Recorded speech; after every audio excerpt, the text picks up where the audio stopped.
Ya, karena gini Pak Polisi, kalau proses pidana sudah terjadi, lantas tidak ada penegakan hukum, tindak-tindak pidana lain akan terus, dan itu nggak bagus bagi Kamtibmas. Lanjutkan. Ya. Nah kemudian ke depan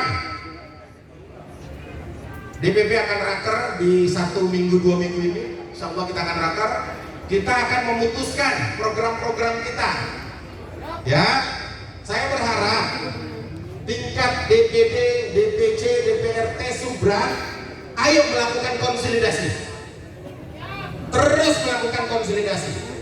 Hari ini peresmian ini bagian daripada konsolidasi. Jangan berorganisasi, ya. Ketika DPP sudah menjalankan organisasi, sampai ke bawah harus jalan.